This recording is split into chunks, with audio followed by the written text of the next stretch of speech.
Rogers TV. Hi, I'm Darren Hann. Welcome to another episode of Pocket Universe. On today's show, we have Cealloch from the 501st, Nicole Maddox, Cosplayer, and Mayra Sanchez from the NL High School Film Festival. I'm really getting into Star Wars lately.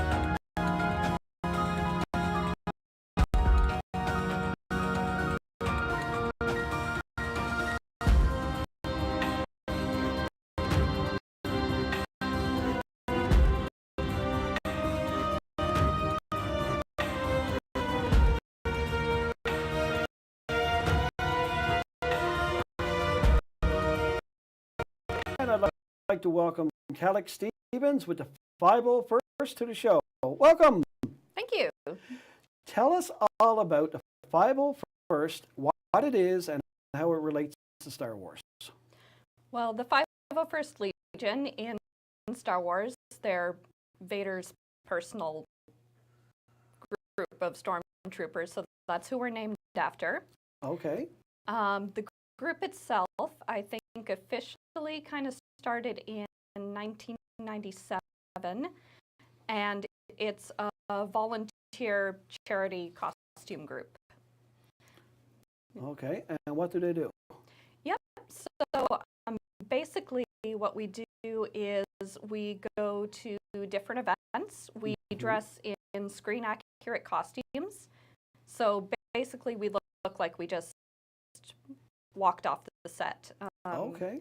It's pretty rigorous to get your costume approved and everything, but once we do, we go to all kinds of different events. So, for example, conventions or, local community fundraisers, things like that. And we raise money for different charities. So if somebody was interested in joining the 501st, you mentioned there's a process for the costume. Can you elaborate on that a little bit? Yep. So we have all kinds of groups all around the world on 6 different continents. Oh, wow. And we're sort of divided into groups called garrisons. And each garrison has what we call the GML.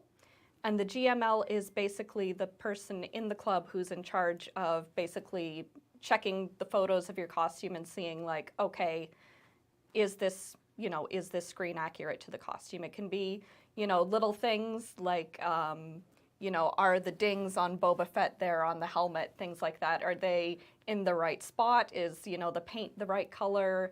Is everything the right size and shape, So it's actually as close as a replica as you can get. As close as you can possibly get. There are some garrisons, it depends on the garrison. Okay.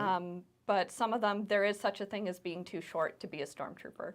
Oh, well, that comes from the movie. We know that one. Yeah. Some of them will have height requirements for certain characters. Others are much more relaxed.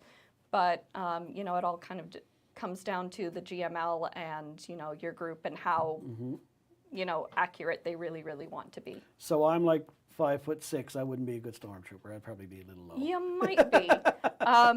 The shortest stormtrooper I've met is actually my height. Oh, okay. And that was in the Ireland garrison. Oh, yes. And they're pretty lax when it comes to the height requirements.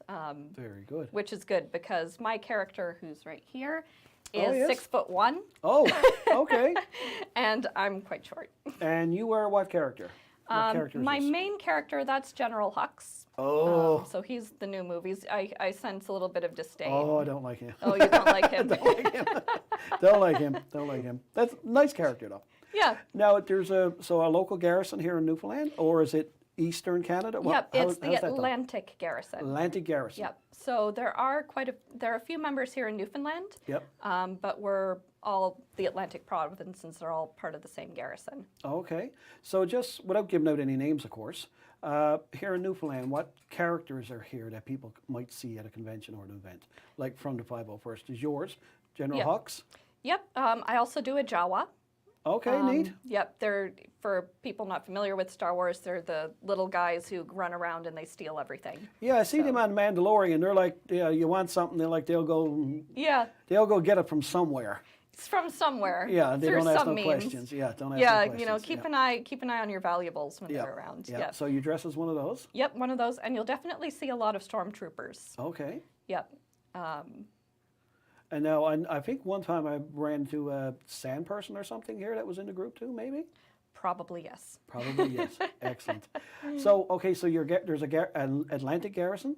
Yes. And what other ones are around besides that now? Well, the garrison that I was a part of before was actually the Ireland Garrison. Yeah. And when I first started getting my interest in the 501st, I was actually living in Japan. Oh, wow. So I was okay. in contact with the Japanese garrison, Yeah. and there's, you know, Australian, New Zealand. So they're all over the world, you say? Absolutely. And it's actually something that's so nice because when you move, you know, you kind of have a built-in community right there. Yes, you got like ready-made friends to move in with, more or less. Yeah, and they all kind of have the same values because they all want to volunteer, they all want to help out, raise money for charity, Sure. make kids smile at events, that kind of thing. So if somebody wanted to have, like say, have a costume Yep. and want to get involved with the 501st, is there the application, how's that done? My personal experience with that is Yep. it was fairly informal. Okay. You got in touch with the garrison that you wanted to join over Facebook. Right, yeah. You got in contact with their GML, and you would submit the photos. And usually it's, you know, a front view and each side and the back, so they can get a good 360 of the costume. And Okay, yeah.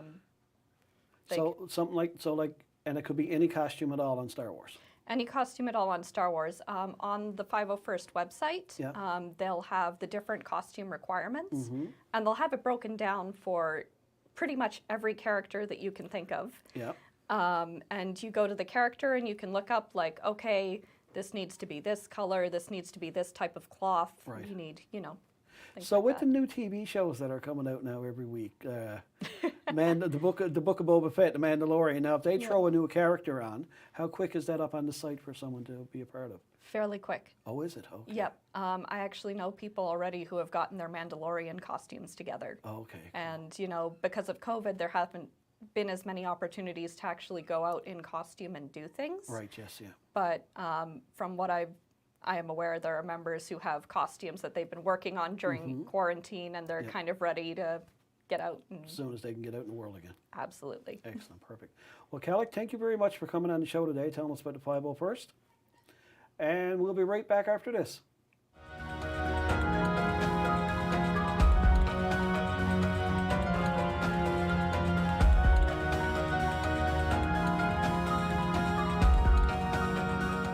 And welcome back. I want to welcome to the show Nicole Maddox, cosplayer. Welcome to the show. Hi, thank you for having me. Nicole, what is a cosplayer? Well, the broad definition of cosplay itself is basically costume play. So, in my definition, anyone who's having a good time in a costume at a convention or just any event qualifies as cosplayer. Excellent. How did you get into cosplaying? Started back with my friend. Basically, we started going to Sci-Fi on the Rock, the very first one, I believe, and been going ever since. When we attended those events, we hadn't quite worked our way up to that yet, but then she decided that we should go to Anime North in Toronto. And we kind of decided if we were going to Toronto, it was go big or go home. So we kind of put together some very amateur cosplays and kind of went from there. Excellent. What kind of cosplays do you have? How many different characters? Oh, quite a few at this point, at least a dozen or so. Oh, just tell us a little bit about it. A lot of my cosplays, early ones, were based in anime. After that, kind of branched out into kind of steampunk variants on different superheroes. Today we're wearing kind of a Miss Frizzle inspired outfit. We've also done a lot of some movies, like I said, comic books. What are some of the, like the characters' names so people might know if they ever see you out around? Like what would be? One of my more recognizable ones is a steampunk Lady Deadpool. Oh, neat. Okay, yeah. I also have a X-Force variant on that as well, also steampunked. Lately, I've done two rather larger ones. Queen Esther Blanchett from Trinity Blood. That's kind of Okay. a little bit of an older anime. Yeah. Kind of a more obscure one also would be Bernadette from, Death Vigil. I've did a pair of quite large articulating wings for that one. More recognizable ones would be my steampunk Joker. Also some variants on just like steampunk themes, like I have a steampunk ladybug. There's a steampunk kind of bumblebee in progress, that kind of thing. Okay, so now we're after mentioning steampunk. I got to ask you what steampunk is, just in case anybody at home doesn't know what steampunk is. Steampunk is kind of a variant on Victorian fashion, but punked into more modern themes. Kind of take anything Victorian fashion, you kind of add your own little twist. Some people go more strictly Victorian, other people go more punk. So you can kind of So blur the steampunk, that's the line. ones with the, you could see somebody with the gears and the tubes and the brass and the coppers, that kind of stuff? Is that Yes, a what it is? lot of brass, a lot of copper, a lot of corsets, bustles, Yeah, yeah. that kind of. Well, steam powered more or Steam less. power, yeah. Steam powered instead of electrical powered. Cool. Yeah. So what events do you usually attend during the years? Well, as I said, I've fairly much attended every Sci-Fi on the Rock up until Yeah. this point and hopefully forward. Avalon Expo is another one I frequent here in town. Kind of out further on the mainland, I've gone to Anime North, Fan Expo in Toronto a few times. I've gone to New York Comic Con twice. Furthest out I've gone is the MCM in London. Now, the reason I asked you that twice, because I want to touch on, like, with the costumes that are here locally in Newfoundland, and then when you go away to the bigger conventions, is there any difference in the costumes, like, compared, like, are they more elaborate up there, or the ones that are here, like, are they all about the same quality, or? Every con you have your variety. You always have your new people starting out, and then you got your kind of master class. But I would definitely say there are creators here that are well on par with anywhere I've been. Oh, that's excellent. That's Yeah. excellent. So do you do any events besides, like, I'll call them comic book conventions, sci-fi conventions? You do any events, like, in, like, public events or anything like that? I try to. Unfortunately, work schedule kind of limits that a little bit. There in the last year, I kind of joined the pirate group here in town, so I did a lot of okay. little festivals, kind of appearances with that. The steampunk group also does little, we used to do before, obviously COVID, did little picnics and little events like that. So little kind of events around town whenever I'm not working. Also done the Merry and Bright event at Boring Park with the sci-fi group as well whenever time allows. What event is this? Merry and Bright is down at the Botanical Gardens. Yeah. Sorry. Basically, around Christmas, they light up the entire gardens, and they usually have an event night where they'll have a bunch of cosplayers there in kind of costumes for the children and other attendees. Oh, nice.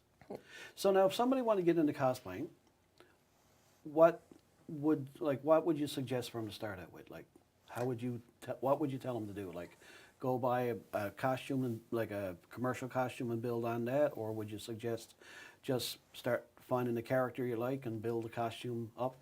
How do you go about it? Like when you see somebody, or what information would you give somebody like brand new to cosplay? It depends on skill level.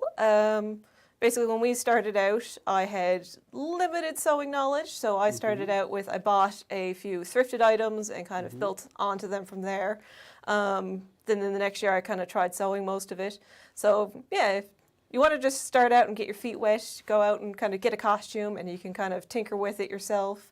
If you already have kind of a base crafting knowledge, then you can kind of build it up on your own.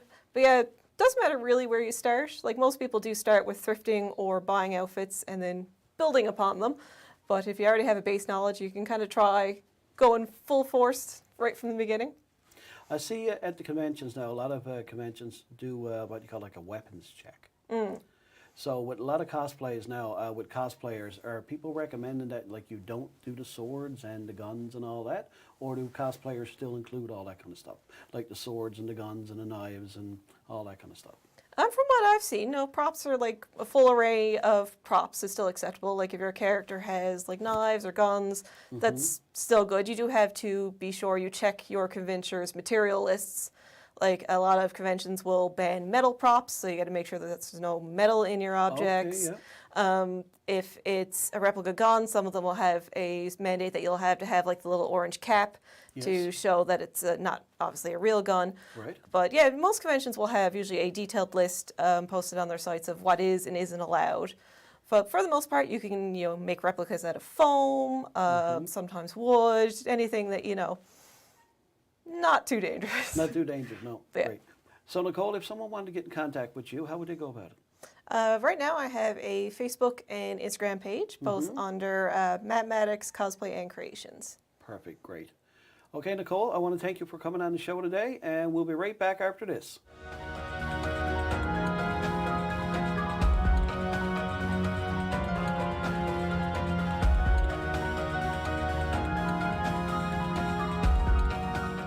And I'd like to welcome to the show Mayra Sanchez, coordinator for the NL High School Short Film Festival. Welcome to the show. Thank you.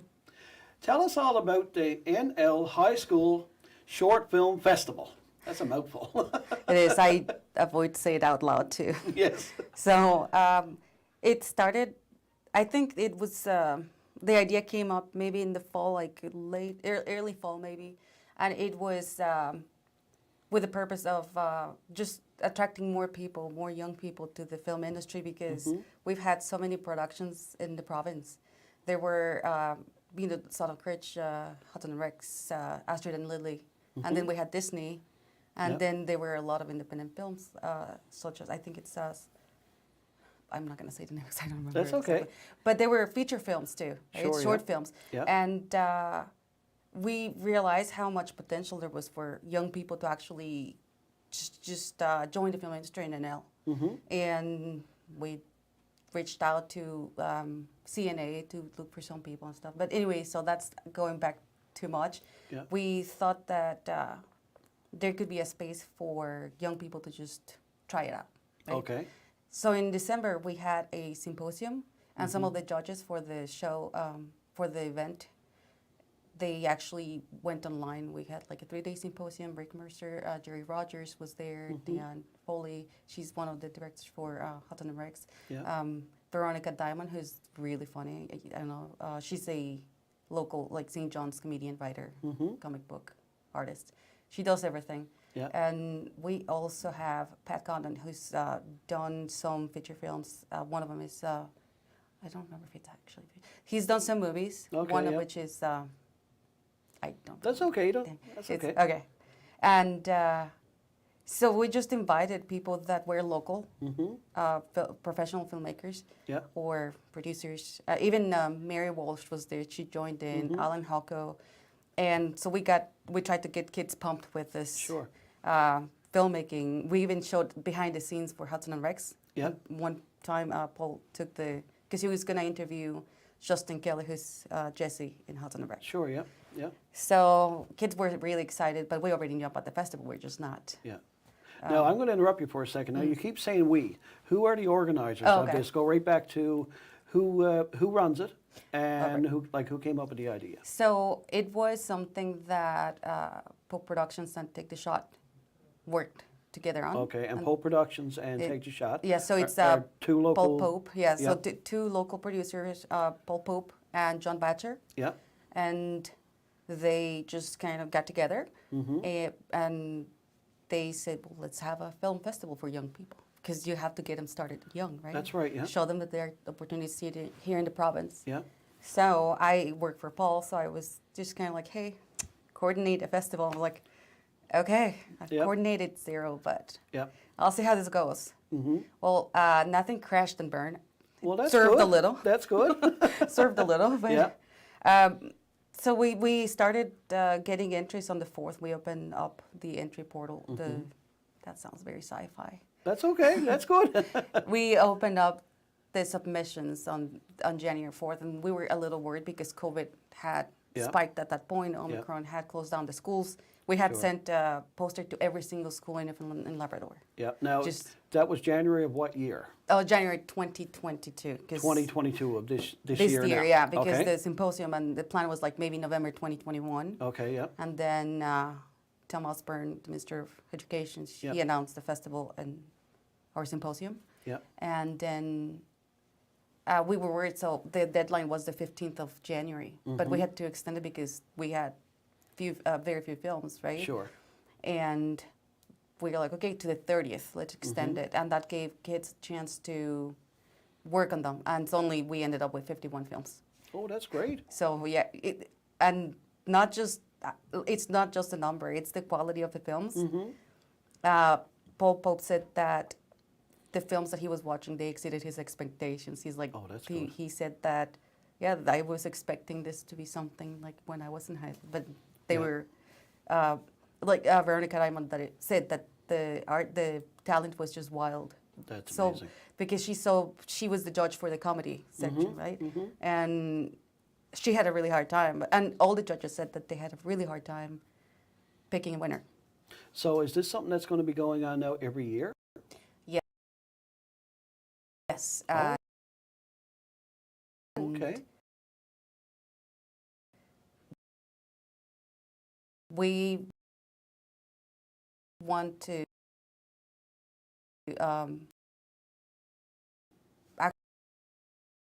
actually hand this over to young people, like to very young people, like high schoolers and just starting college, so they can learn how to run a festival. Okay. So we are working right now on writing a manual for them, right? For a manual. Yeah, just so they know what's involved in registering a non-for-profit, because it is a non-for-profit. Right. Yeah. We had donors, and every single penny that they donated is actually prize money. Yeah. So Paul Pope and John Batcher, they're actually splitting what it costs to kind of produce it. Right. But it's going to be a volunteer base. Maybe, we don't know exactly how that's going to go. Sure. But we want to put it in the hands of young people. Yeah. And then they'll learn to edit videos. They'll learn to do marketing. Right. Coordinate, produce. Yeah. So aside from getting the videos, they're gonna get the behind-the-scenes experience. So they can start off right from being a novice and work their way right up. Yeah, that's excellent. It's just a comfortable environment to learn. Well, Mayra Sanchez, I want to say thank you for coming on the show today. Thank you. And we'll be right back after this. If you have questions or comments about Pocket Universe, you can email us at darren.pocketuniverse@gmail.com. Oh! I'm never going to get a job in a comic book shop. Anyway, guys, thanks for watching today. I want to say a big shout out and thank you to our guest and especially to Amanda here at Heroes and Hobbies. I'll see you next time. Hopefully, I might be able to get a part-time job. You never know.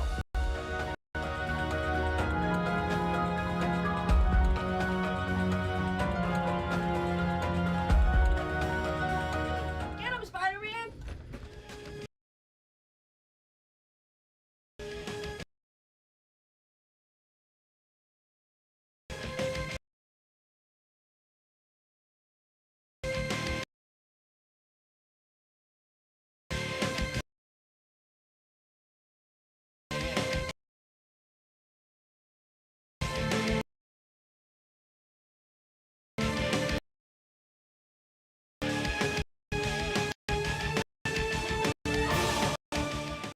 Planned things like Sci-Fi on the Rock and Avalon Expo and the other conventions around the province. Do you usually show up to those? The Sci-Fi on the Rock downtown, I usually show up for. The ones outside of town, I aren't able to make it to them. Oh, okay. But the one downtown, absolutely. Anytime I can make it to them, I'm usually there. That's excellent. So when you're at a convention now, what do you do? Like, do you walk around all the time in costume, or do you set certain hours? And I usually go and I'll bring probably 2 to 3 costumes with me. Yeah, okay. I'll start off with probably Deadpool, Yeah. and then give it an hour or two, visit some of the local artists that's there, Right.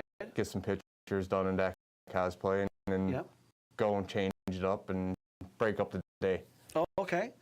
So now, when you're in costume and someone wants a picture, do they just not, or do they come up to you, or how They're usually really good. They Yeah. just come over and they'll politely ask if we could take a picture with you, and absolutely 100% you can have a picture. It's a courtesy to just kind of ask as well. Sure, yeah. Yeah. So is there a charge for it? Like, if someone get a picture, which is, do you charge for something like No, that? not at all. I just okay. usually walk around, and if someone wants to get a picture, all force. It's almost like he's expected, if you're in a suit, to be asked to take a picture. Absolutely, Yeah. right? Especially the kids are excited. I'm not going to charge any kids. No, that's right. That is so cool. That is so cool. It was like, oh, why don't you get a panel? And I'm like, oh man, like it's like 3 weeks away kind of thing. Yeah. There's no room. There's no way. He's like, no, I'm pretty sure that we've got a couple of spaces. Put me in contact with Janet. Janet was like, yeah, here is the perfect slot. Yep. It was like Saturday at 5 o'clock. Okay, yep. And I was like, okay, done. Yep. Got that. Bam. Perfect. That's what I love how you just touched on that. It's like you come from away, you come here. But it's not only come to Newfoundland, it's go to any convention. Yeah. And it's like you're in with a family all like right away, right? Yeah. And that's what I love about conventions, sci-fi conventions, Yeah. comic book conventions, they're all alike. Well, okay, so you're here, you do your panel. What happens from there? It starts in my backyard Yep. because I just happened to luck out with the backyard. I had a little bit of woods, so for the number of people that actually came, it was perfect size kind of thing. Sure, Like, yep. we did a couple of meetings in the living room where it was like, here's how you construct a costume. She didn't need any help whatsoever. Yeah. I'm going to get to that in a minute. Look, she made those herself. Yeah. Like, That's cool.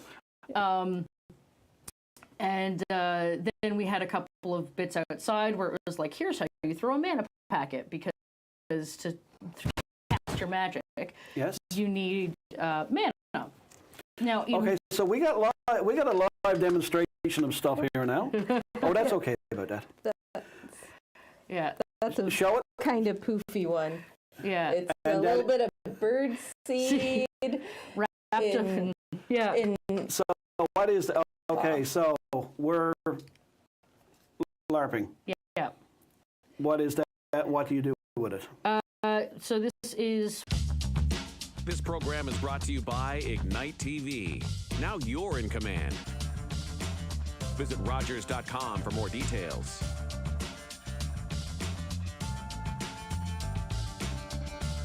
If you have a comment about this program, we'd love to hear it. Email or call us, or send us your feedback through social media. We're here at the Rooms finishing our second season of Sharing Our Cultures. This is the place where you get to meet amazing individuals from diverse cultural backgrounds who are making significant contributions to our communities.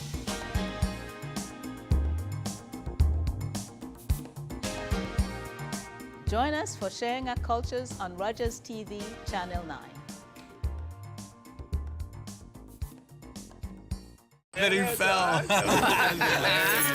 Whoa, I'm not driving. I'm way too stoned. How are you feeling, Beer? Oh, since we had that talk, I'm not driving tonight at all. What about you, Dave? You only had a couple of drinks. And only a couple of puffs. I don't drink and drive. No way I'm getting behind the wheel when I smoked weed, too. How are we getting home then? You can drive, Dave. Come on, Dave. Take one for